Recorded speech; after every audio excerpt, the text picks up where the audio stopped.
ओम गण गणपतये नमः। ओम गण गणपतये नमः। ओम गण गणपतये नमः। ओम नमो भगवते वासुदेवाय नमः। ओम नमो भगवते वासुदेवाय नमः। प्रिय भक्तों, आज हम आप सभी को पद्मिनी एकादशी का महात्म्य सुनाएंगे। पद्मिनी एकादशी की कथा कितनी महत्वपूर्ण है और अपने आप में उसका क्या महत्व है, इन सभी बातों का विस्तार पूर्वक वर्णन आज हम आप सबके समक्ष करेंगे।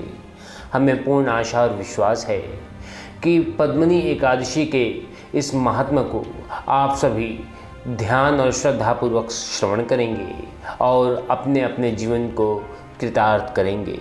चलिए शुरू करते हैं। अथ पद्मिनी एकादशी महात्म्य। धर्मराज युधिष्ठिर बोले कि हे भगवान, अब आप अधिक लौंद मास शुक्ल पक्ष की एकादशी के बारे में बतलाइए। उस एकादशी का क्या नाम है तथा उसके व्रत की कौन सी विधि है, सो सब विस्तार पूर्वक समझा कर कहिए। उनके यूं पूछने पर भगवान श्री कृष्ण बोले कि हे राजन, अधिक लौंद मास की एकादशी का नाम पद्मिनी है। इस एकादशी के व्रत से मनुष्य विष्णु लोक को जाते हैं। हे राजन, इस विधि को मैंने सबसे प्रथम नारद जी से कहा था। यह विधि अनेक पापों को नष्ट करने वाली तथा मुक्ति और भक्ति प्रदान करने वाली है। आप ध्यान पूर्वक इसके महात्मा और इसकी कथा को श्रवण कीजिए। दशमी के दिन व्रत को शुरू करना चाहिए और कांसे के पात्र में भोजन, मांस, मसूर, चना, कोंदो, शहद, शाक और पराया अन्य दशमी के दिन नहीं खाना चाहिए। इस दिन अवश्य भोजन करना चाहिए और नमक भी नहीं खाना चाहिए। उस रात्रि को भूमि पर शयन करना चाहिए और ब्रह्मचर्य पूर्वक रहना चाहिए। एकादशी के दिन प्रातः उठकर नित्य क्रिया से निवृत्त होकर दातुन करनी चाहिए और 12 कुल्ले करके पुण्य क्षेत्र में स्नान करने चले जाना चाहिए। उस समय गौमय मृतिका, तिलकुश तथा आमल की चूर्ण से विधिपूर्वक स्नान करना चाहिए। स्नान करने से प्रथम शरीर में मिट्टी लगाते हुए उसी से प्रार्थना करनी चाहिए कि हे मृतके, तुमको भगवान ने सतबाहु रूप धारण करके निकाला है। ब्रह्मा जी ने तुम्हें दिया है और कश्यप जी ने तुमको मंत्र से पूजा है। इसलिए तुम मुझे भगवान की पूजा करने के लिए शुद्ध बना दो। समस्त औषधियों से पैदा हुई, गौ के पेट में स्थित रहने वाली और पृथ्वी को पवित्र करने वाली तुम मुझे शुद्ध करो। ब्रह्मा के थूक से पैदा होने वाली रात्रि तुम मेरे शरीर को छूकर मुझे पवित्र करो। हे शंख चक्र गदाधारी देवों के देव जगन्नाथ, आप मुझे स्नान के लिए आज्ञा दीजिए। इसके उपरांत वरुण मात्र को जप कर स्नान करना चाहिए। पवित्र तीर्थों के अभाव में उनका स्मरण करते हुए किसी तालाब में स्नान करना चाहिए। स्नान करने के पश्चात सफ़ेद फटे वस्त्रों को धारण करके तथा संध्या तर्पण करके मंदिर में जाकर भगवान की पूजा करनी चाहिए। स्वर्ण की राधा सहित भगवान की प्रतिमा या पार्वती सहित भगवान महादेव की प्रतिमा बनाकर उसका पूजन करना चाहिए। धान्य के ऊपर मिट्टी या तांबे का घड़ा रखना चाहिए। उस घड़े को वस्त्र तथा गंध आदि से सुशोभित करके उसके मुंह पर तांबे, रुपया, सोने का पात्र रखना चाहिए। उस पात्र पर भगवान की प्रतिमा को रखकर धूप, दीप, नैवेद्य, पुष्प, चंदन आदि से उनकी पूजा करनी चाहिए। उसके उपरांत भगवान के सम्मुख नित्य गान आदि करना चाहिए।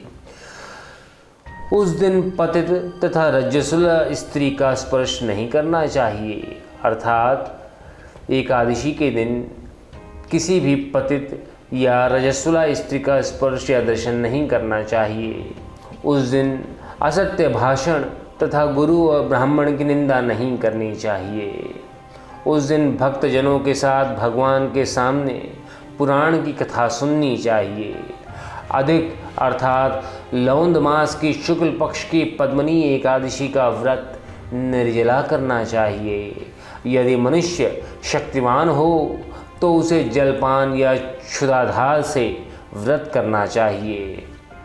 रात्रि में जागरण करके, नाच और गान करके भगवान का ध्यान करते रहना चाहिए।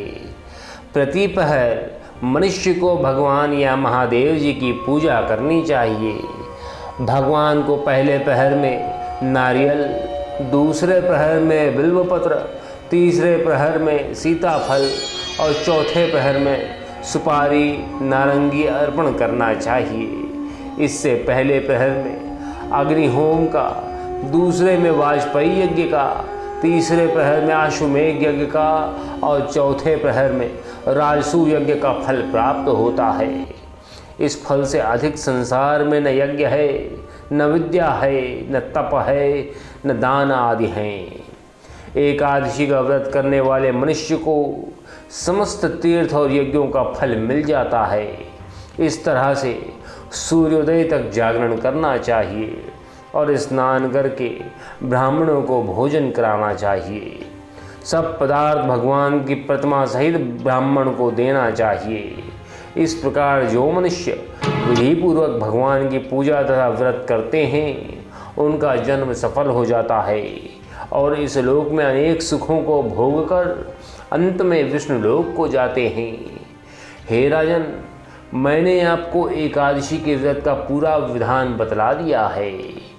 अब जो पद्मिनी एकादशी का भक्ति पूर्वक व्रत करते हैं उनकी कथा कहता हूँ, आप ध्यान पूर्वक श्रवण कीजिए।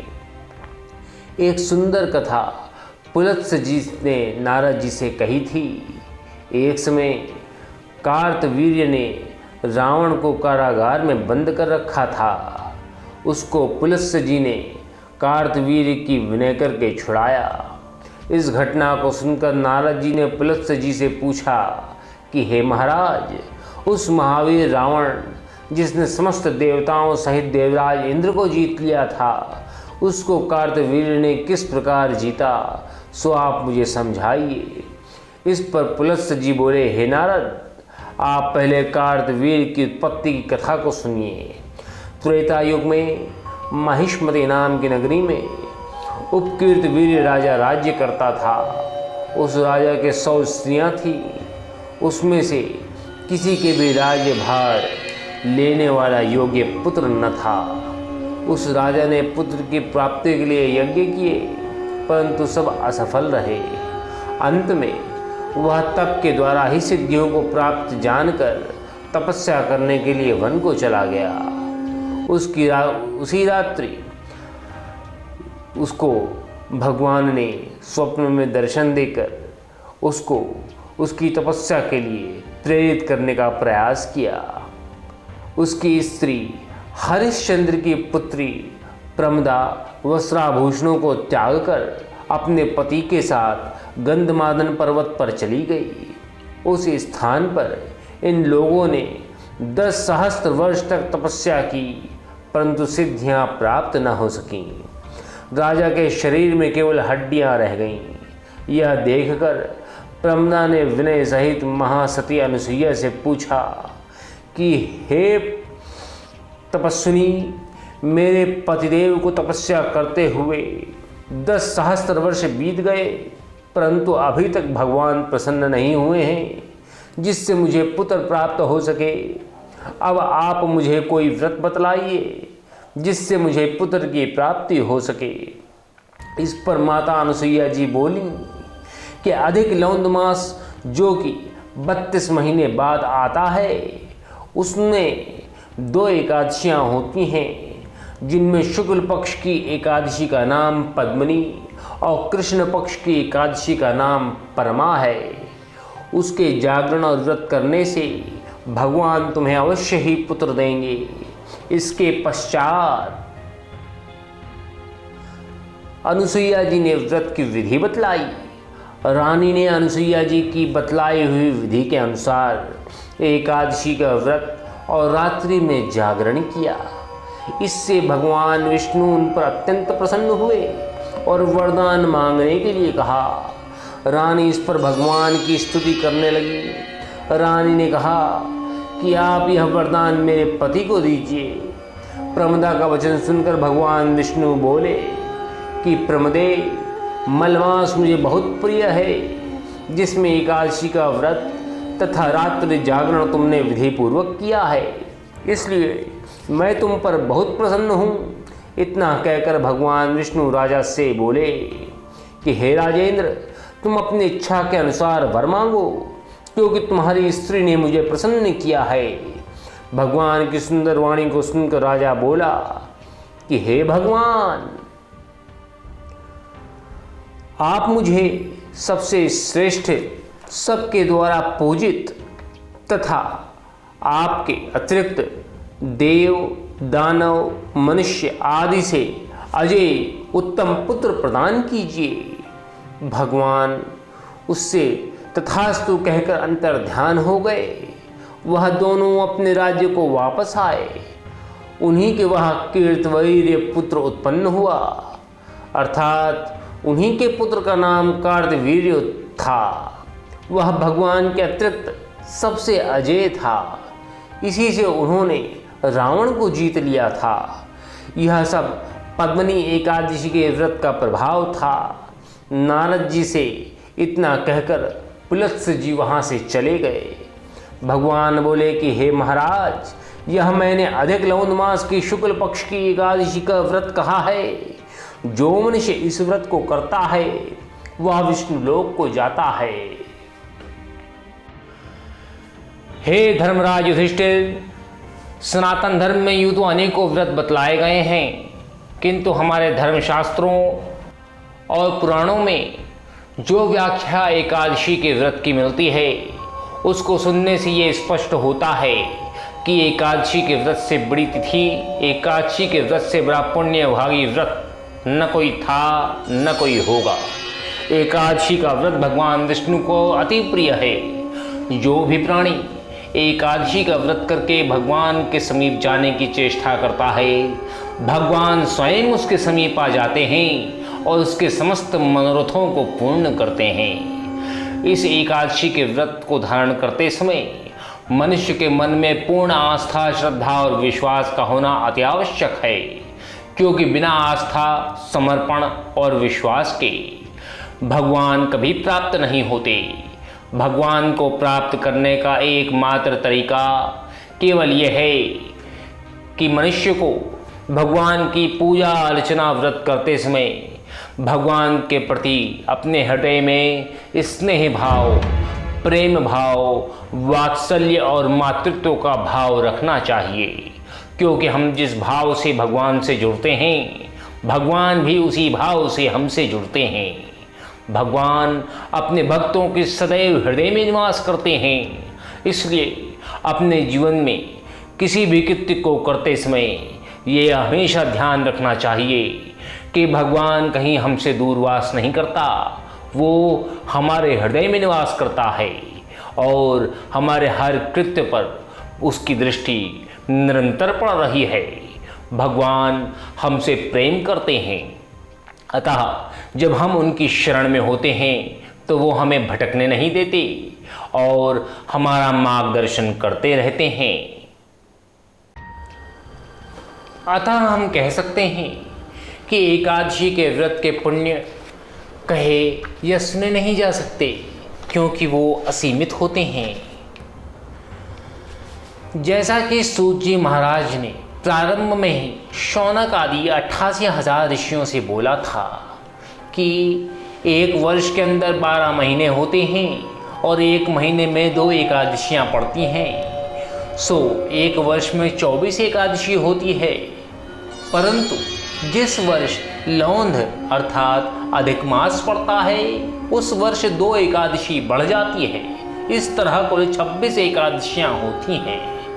इन एकादशियों के नाम निम्नलिखित हैं: उत्पन्ना, मोक्षदा अर्थात मोक्ष प्रदान करने वाली, सफला अर्थात सफलता देने वाली, पुत्रदा अर्थात पुत्र को देने वाली षष्टितिला, जया, विजया, आमल की, पाप मोचनी, पापों को नष्ट करने वाली, कामदा, बरुथनी, मोहिनी, अपरा, निर्जला, योगिनी, देवशयनी, कामिदा, पुत्रदा, अजा, परिवर्तनी, इंद्र, पाशांकुशा, रमा, देवोत्यायनी, लौंद अधिक की दोनों एकादशियों का नाम क्रम अनुसार पद्मिनी और परमा है।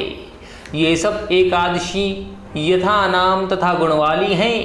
इन एकादशियों के नाम तथा गुण उनके व्रत की कथा सुनने से मालूम हो जाते हैं। जो भी मनुष्य इन एकादशियों के व्रत को शास्त्र अनुसार करते हैं उन्हें उसी के फल की प्राप्ति होती है। अतः आप सभी से हमारा ये निवेदन है कि आप सभी को एकादशियों के व्रत को करना चाहिए। एकादशी के व्रत को करने के लिए मन में पूर्ण आस्था और श्रद्धा होनी चाहिए और हमारे मन में भगवान श्री हरि विष्णु के प्रति पूर्ण प्रेम, आस्था, श्रद्धा और विश्वास का होना निश्चित है। तभी हम श्रद्धापूर्वक, सफलतापूर्वक इस एकादशी के व्रत को संपूर्ण कर पाएंगे। एकादशी के व्रत को करने से मनुष्य के लोक और परलोक दोनों ही तर जाते हैं। इतना ही नहीं, उसके पितृगण भी तर जाते हैं, उसके आने वाले वंशज भी तर जाते हैं, उसका कुल धन्य हो जाता है और उसके समस्त पाप नष्ट हो जाते हैं। एकादशी का व्रत पुराणों में समस्त व्रतों में सर्वोपरि बताया गया है। एकादशी के व्रत से बड़ा कोई व्रत पुराणों में नहीं बताया गया। अतः हम सबको नियम पूर्वक एकादशी के व्रत का पालन करना चाहिए।